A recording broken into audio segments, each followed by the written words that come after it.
This is Knowledge Engineering with Semantic Web Technologies, lecture number 6, Knowledge Engineering. And you are now in the extra part of that lecture, and in this second extra part, which is 6.9, we want to talk about linked data analytics, which means data analysis based on linked data resources. So data analysis often is connected to visualization, because simply if you see the data in some meaningful way, you can understand it much better. To see this, we go back in history. So this is one of the very first information graphics. It's from Charles-Joseph Minard, so it's from the 19th century. And in the 19th century, of course, it was dominated in the beginning of the 19th century by the rise of Napoleon and by the Napoleonic Wars. And often contemporaries or people after Napoleon, they have asked themselves, so why did he fail? So he was emperor of entire Europe. He almost tried to conquer Russia and stuff like that, and he failed. And of course, people wanted to know why he failed. And one guy here, Charles-Joseph Minard, he tried to put the data that he had about Napoleon's Russian campaign into an information graphics. And he did it in the following way that you see here on the slide. So what you see here on the slide is a map. So it means it has a geographic dimension. So in the left, there's the east, and in the right, there's the west. It starts somewhere in France, this is the eastern part, and it ends somewhere in Moscow, so in Russia. This is the right part here of the map. And then you see here a brown line, which is first thick and gets thinner and thinner. And on the way back, you have a black line, even thinner. And what Mr. Minard did was simply he tried to emphasize the number of people in Napoleon's army by the breadth of this path that he tried to line or try to sketch over a chart, over a map from Paris to Moscow, to Russia. And you see here, going from the east to the west, that of course already the brown line gets smaller, thinner and thinner. And then in Moscow, when he started his retreat on the black line, again you see it becomes even thinner. And here you see even more. So possibly you see also places where there have been heavy fightings, for example. Or you see certain places where he also mentioned a temperature. So you see here in the lower part of the graphics, this line indicates the temperature, and it's connected with certain points in time where, for example, battles took place. And you see one of the reasons, of course, when Napoleon retreated from Moscow was it was getting colder and colder. It was really getting amazingly cold, minus 30 degrees Celsius. So this is really, really cold. And this is one of the reasons, one of the many reasons, of course, which might have been responsible for the failing of this campaign. So you see what people did there, or ever since then, is they tried to visualize the data to answer certain questions, to prove certain hypotheses they have on the available data. And what they have, for example, are the numbers of the army, so the numbers of soldiers in the army. Then they have geographic locations, and they have also temperatures related to that. And you can all put this nicely in information graphics like that, which gives you then, in the end, sufficient information. So this at least is the goal for that ever since. Okay, so why are we doing that? It's clear. You always say a picture tells you more than 1,000 words. This is pretty clear. And pictures, of course, have been used a long time ago. So they have been used long before the development of any kind of writing. Simply, also, it's easy for our mind to perceive pictures. So we can process a picture much faster than a text page, which means we can also understand it much faster. Why is it that way? Simply because the human perceptive system, so human perception, is processing in parallel. While if you do text analysis, first you have to read the text word by word, so in a sequential manner. So therefore, this sequential process of reading slows you down. And therefore, of course, looking at a picture, everything happens in parallel, and it can be faster analyzed, so more efficient. So this is one of the points why we are using pictures. And then we are talking of so-called information visualization, which is the study of sometimes interactive visual representations of abstract data. And the purpose, of course, is to reinforce human cognition for that. Okay, and we already have seen some information graphics or infographics, and these are usually some kind of static representations of information, of data, or knowledge, which is intended to present information quickly and, of course, more clearly. So this is a static form of information visualization, and the aim is to emphasize, for example, specific findings which have been gained from the visualized data, and this can be achieved with the help of information graphics. A mandatory precondition, of course, is that you analyze your data. So data analysis is a mandatory precondition for information visualization. Okay, so our topic today is data analysis.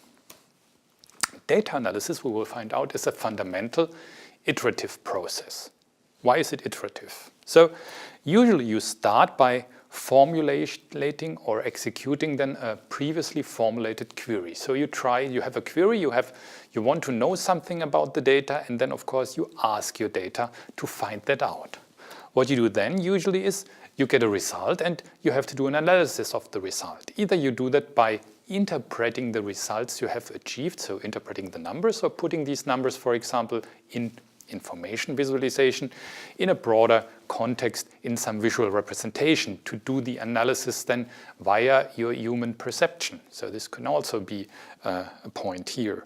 But the most important thing is usually this first formulation and execution of a query is not sufficient to fulfill all your information requirements and your information needs. So what you do then is, of course, you reformulate your query. You formulate a consecutive query which is based on your already achieved results. So it's an iterative, consecutive process with ongoing query refinement, query change to analyze, to explore your data. So this is data analysis. The goals of data analysis are all quite clear. Of course, you try to maximize the understanding or your understanding of the analyzed data. And overall, what you try to do, so it's the same like data mining, so which is also another synonym for this kind of data analysis. You try to uncover structures that are somehow hidden in the data or patterns which are hidden in the data.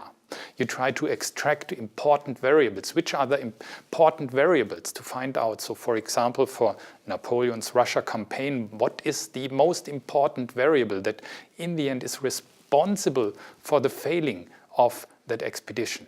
Is it the temperature? We have no idea. We should do data analysis to find that out. So this would be extraction of an important variable. On the other hand, of course, if you have lots of data, you try to detect anomalies in your data. You try to detect outliers. And then if you have detected outliers, you have to justify whether this was a correct measurement. Is the data really correct? And if it's correct, then of course you have to interpret it in some way. And this again comes or will build up a model, and with this model you try, of course, to explain what is going on. So data analysis always is connected with some kind of model building, so this is really important. And probably you have an hypothesis, and according to your hypothesis, you start testing your hypothesis with the data you have, and either your hypothesis is supported or it fails. You will see that. So these are the most important goals of data analysis. So here again is also the development of a simple model, which will help you to understand your data and will help you to understand the relationships and the mechanisms that are somehow hidden in the data. Okay, one process to do this with the help of our visual perception is called visual analytics. So this is the interesting cycle of visual analytics. Usually you start here with data, and then you try to do data mining or data analysis, which is an automated process and which then again tries to extract some kind of a model which is used for an interactive visualization. The user looks at that visualization, changes things in that visualizations, and again then this results in some knowledge which is used to refine your data, to refine your analysis. So this is again an interesting cycle for so-called visual analytics. analytics. So this is something which builds upon the usual data analysis and of course requires information visualization. That's the one in the red box. And of course here information visualization is used to refine your query and again to iterate this process of data analysis. And we want to try this out today. And we do interactive data analysis on top of linked data. So we have a huge set of linked data available that serves any possible purpose, like, for example, we use DBpedia, of course. And to do further analysis, we can use, of course, a SPARQL endpoint, which is available for DBpedia. So our query language here is SPARQL. And of course, we need some means to do some statistical analysis. And therefore, I have chosen a rather prominent and popular statistics program, which is called simply R. You will find open public domain versions of R in the web for your computer system. So we haven't prepared this for download for you because you can simply find it on the web, and it depends in the end on the kind of machine that you are using, which of the packages and libraries you have to install. But it is really, really simple, and you will see some examples here on my machine. Okay, so let's start with linked data analysis. And of course, for DBpedia, we want to find out something. So to do analytics also, we must have some means to determine importance of entities. So which is an important entity, which is not an important entity within DBpedia. And one means to do that could be the analysis, of course, of the link graph. And if you do graph analysis, you can relate this also to the web. You might think, okay, a point or a node in this graph is an entity usually, and an entity is important if many other entities do link to that node. So what we look, for example, is the in degree, which is a measure for the link popularity. So this is rather simple, and of course you can detect link popularity with, for example, directly on the SPARQL endpoint. You could ask how many in links are there pointing to an entity and simply count them. So this would be one possibility. But you know from the web that simply taking incoming links into account does not give you, let's say, a sufficient means to represent popularity, to represent importance. What is done on the web, you see this for search engines and you know this for information retrieval, there is another graph measure or another algorithm which is used here, and this is the so-called PageRank algorithm that has been introduced by these Google guys by the end of the 1990s.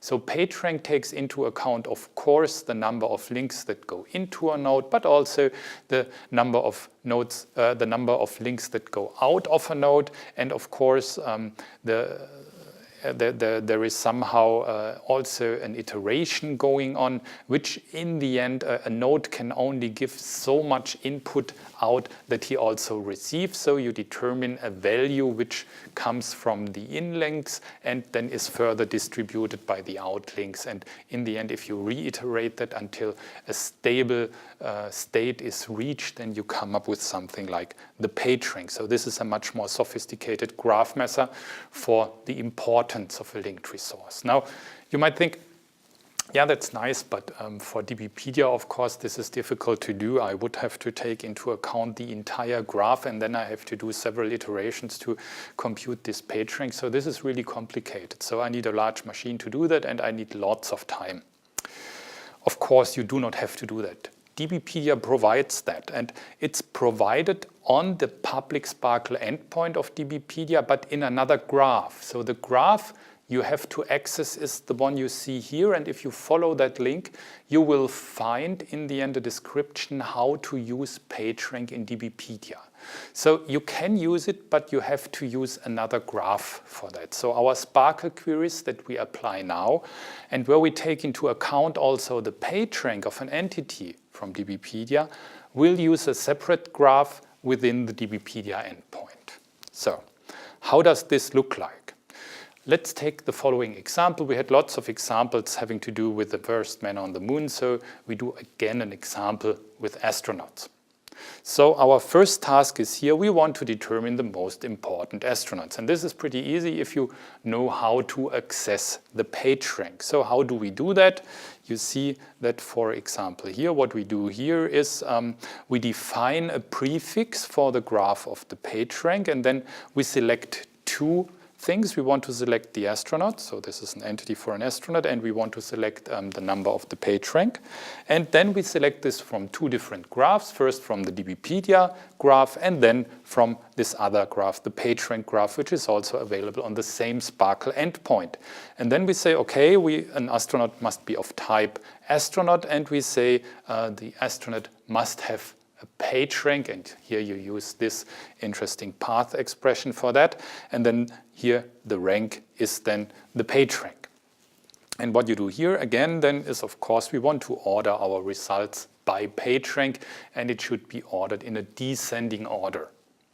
So you take this and you can try it out on the official DBpedia endpoint, and you will receive a list like that. So you can try it simply out by clicking here on that link that will directly put you to the Sparkle endpoint and copy our query into the input box, and you can try it out.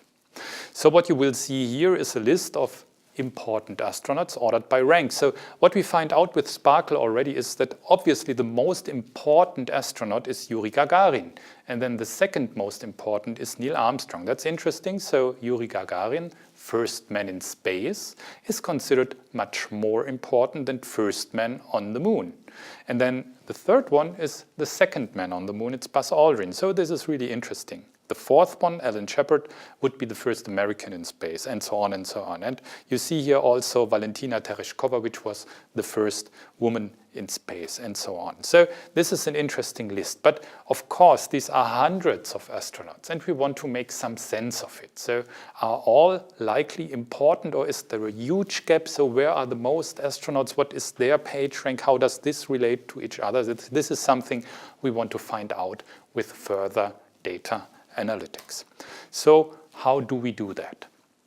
For this, we want to apply our framework, which is called R for statistical computations. And for that, of course, we have to somehow save the result of this Sparkle query. And you can do this simply by switching the Sparkle endpoint from HTML results to CSV results, which will give you comma-separated lists.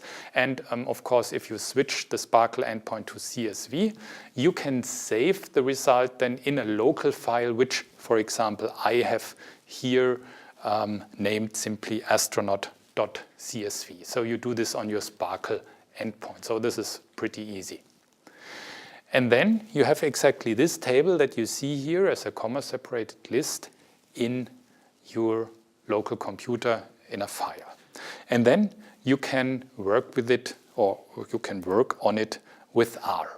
So how does this work? So here I already have some results that I do with R. I will show you this in detail because I switch now to my local terminal here, and I will start R. So R is installed here on the computer, and you start it simply by typing a capital R, and then you are within the R framework. What you have to do next is the following. So we have to take exactly the command that I have shown you here in the browser. So what we do here is, it's that one. We want to read in a CSV file, and the CSV file is called astronaut.csv, and we do not want to take into account the header information here. So it's a file without header, so you have to pre-process the output. So get rid of the header, get rid of the first column 2 here, then you have the most simplest file. It's only a list of simple digits which indicate the PageRank, and then they will be read into a vectorial representation here, which is then here the astronauts vector. And on that we want to further process. So what I do here would be then I have to say, I have it prepared here. So I say, like you see here, astronauts, and I read in, therefore here the file astronauts. I do this, and you see nothing happens, means no error occurred. I have read it in. So the next thing I had to do, or what I can do, for example, is I can let the system generate a summary about the data that is in this vector. So I say summary astronauts. And what you see then is a brief summary of the data. We can look at that data, so that's quite interesting. Here you see, for example, so V1 indicates this is the first column in our data. It has only one column in our table. And you see several interesting measures. So first of all, you see the minimum. So the minimum PageRank here of our list would be 0.15. And you see here as the last value, the maximum value, this is Yuri Gagarin, would be 26.39. And in between, you have also several measures which give you already some interesting information about the distribution of your data. So for example, you have the mean, which is the average value, and the average value would be a PageRank of 1.29. But you also have the median, which is the middle value. So considering you would have 500 values, then the median would be the value of the, if they are ordered, let's say, according to their size, the median would be the size of the member number 250, which is exactly in the middle. And then you have the first quartile and the third quartile, which are then 25% behind the middle and 25% in front of the middle, of the median. So we will see that on an example. So this is something interesting which is already presented here if you simply type summary as you see it here. To get more information out of it, you can make or you can let the system generate a graph. And this graph is called boxplot. You do this simply by typing boxplot and then in braces you say, or you give the name of the vector you want to have here represented as a boxplot, and this is again astronauts. And what you see here then is an interesting graphics which puts all the values of the achieved PageRanks here in one line you see here in that diagram.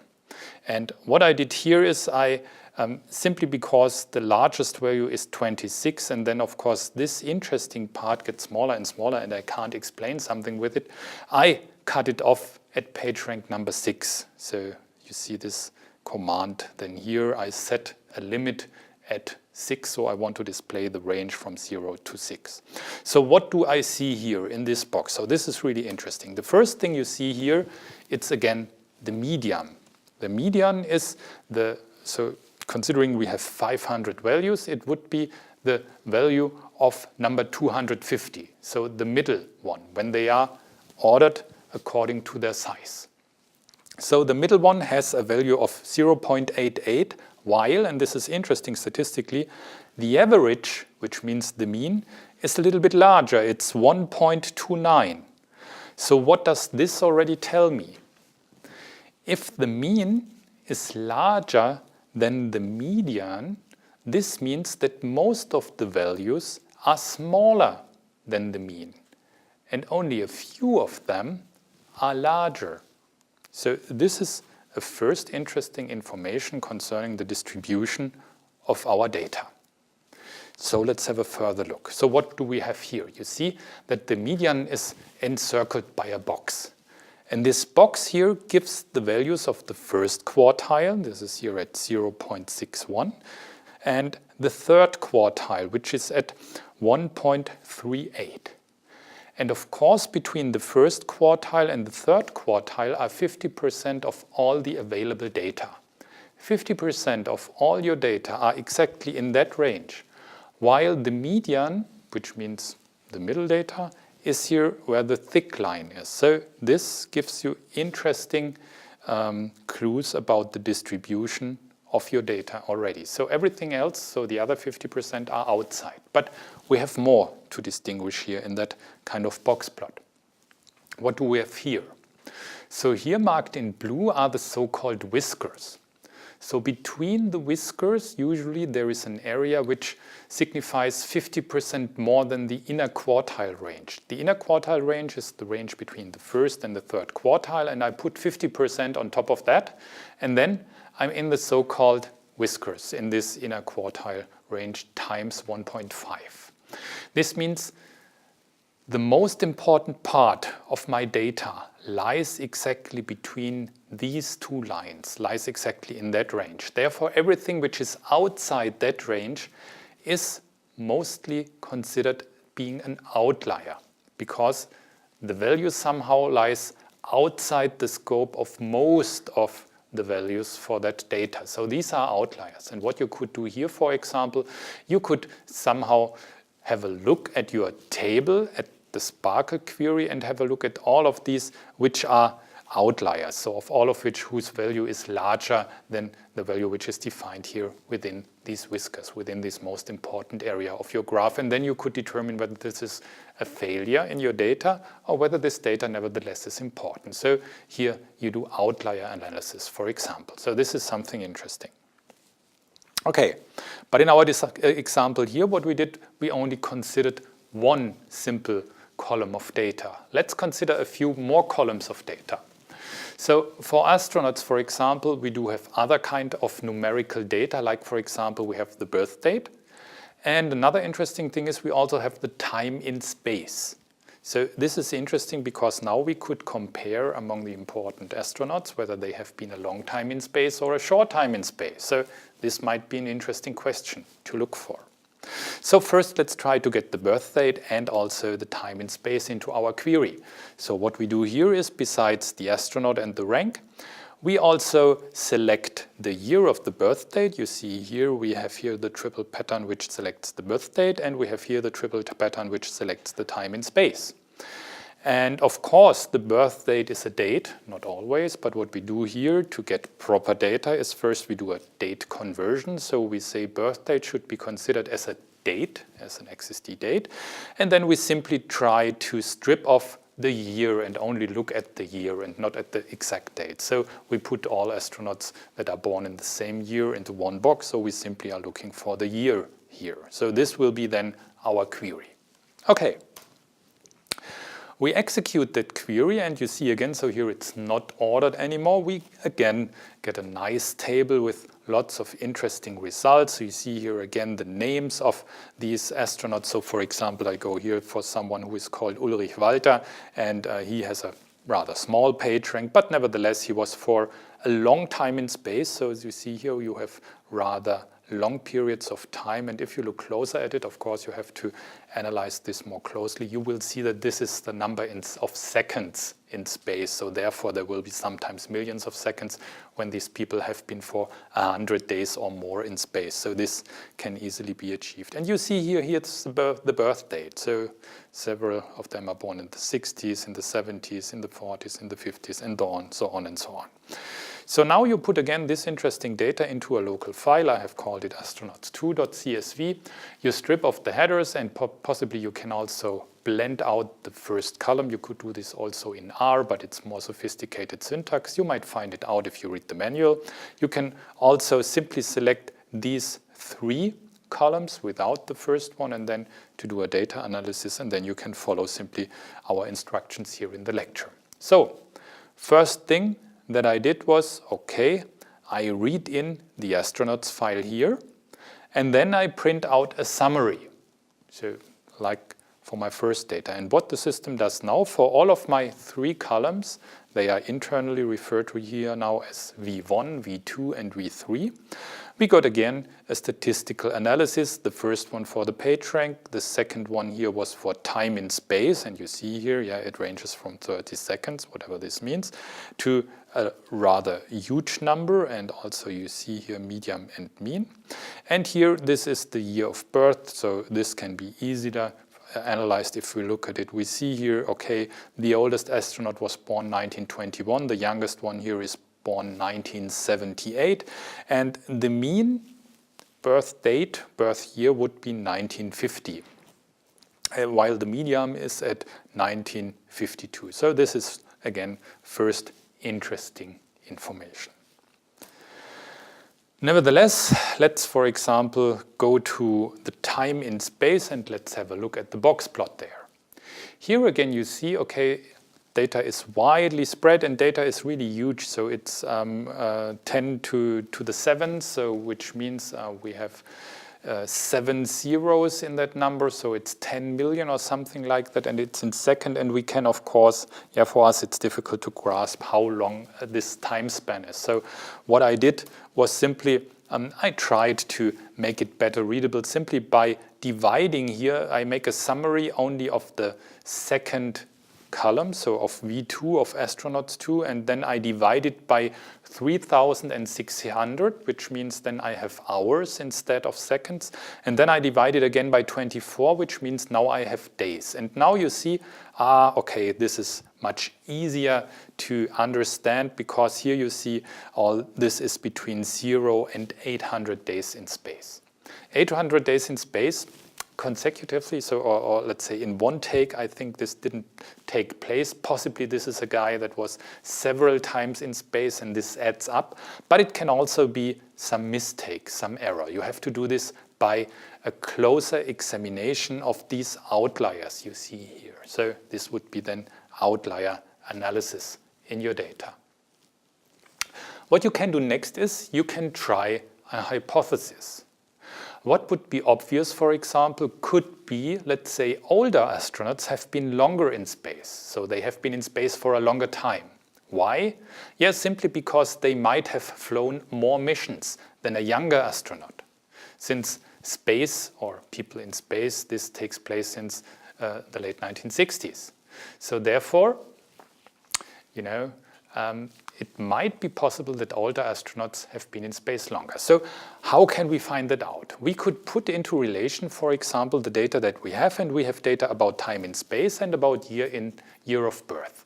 And what I do here is I simply start a plot, you see it here, and I put in the x-axis here the year of birth, this is V3, and I put in the y-axis here the time in space, which is V2. And I did it here already for values that have been normalized, which means I have divided this here by 3,600 and then again by 24 to have the days in space.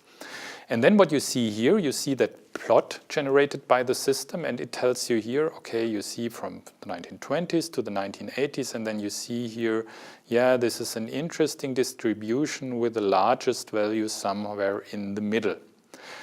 Yeah, this is difficult to interpret. So why is it that these middle-aged astronauts might be the ones who have been for the longest time in space? Well, possibly the oldest ones have already been rather old, so they retired soon. So possibly they did not have the chance to be as many or as often in space as somebody who has been born, let's say, in the early 1940s or something like that, and has a long career as an astronaut. So this could be one of the possible explanations, and you could find out about that. So this would be one possible further ongoing consecutive research you could do with the data. So the point is, it's not quite obvious whether this hypothesis really is supported or not. So what you could do, it's a statistical framework or a statistical package. You could, for example, take the data and simply compute the so-called correlation coefficient. So you do this by stating here in the system COR, which stands for correlation, and you give it the two sets of data you have. First one would be the time in space, second one would be the year of birth. And then you get here a positive correlation, so correlation coefficient usually is between -1 and 1. And this is in the positive side, and it's a little bit positive, so it's 0.24, which means there is a rather weak correlation between the year of birth and the time in space. So somehow you could say, yeah, it holds, but it's not a strong connection, our hypothesis. So according to the correlation that you compute here. Okay. Another nice thing would be the possibility to look, for example, at the distribution of your birth dates. So here you have also the possibility to display, for example, a histogram for that data. And here I have used the command hist for histogram, and then in braces I put simply the data I want to have analyzed as a histogram. And you see here, nicely created is a histogram, which gives me here the frequency of people who are born in these time intervals, so in the 1920s, in the 1930s, and so on until the 1980s. And you see here, yeah, this is somehow like a Gaussian distribution. Most of these people here are born in the 50s and then in the 60s. And this could be simply okay because, let's say, I don't know, maybe in the 70s, 80s, there was a high time in putting people into space, and therefore many of the people who were in the age to be astronauts there then have also been astronauts. But this could also be a correlation, let's say, to the general birth rate, which here in the 1960s, the baby boomers start, and maybe this is also a reflection of that. But this would be subject then of further analysis. So this is kind of linked data analytics that you are able to do with the help of a statistical package and taking into account results that you achieve from linked data, for example, via Sparkle. Okay, let's summarize everything. We should we should keep in our mind that linked data analytics is an iterative and exploratory process. So you start usually with a query, then you do your analysis, and then you rephrase your query to get further insights. And this is an exploratory process where you, in the beginning, do not necessarily know where to get or what to find. Very important here is visualization. So this is an important tool for data analysis simply because you are able to gain more insights and to see more quickly what is going on in your data and to understand your data. So visualization is here a rather important point. And of course, what is also interesting, this kind of data analysis enables the discovery of previously unknown relation and also previously unknown facts. So you could achieve insights which generate new knowledge in there. So these are the benefits of linked data analytics. Okay, so far so good. There is one part left in the lecture, and in the very last extra part that we have provided for you, we want to talk then about semantic recommender systems.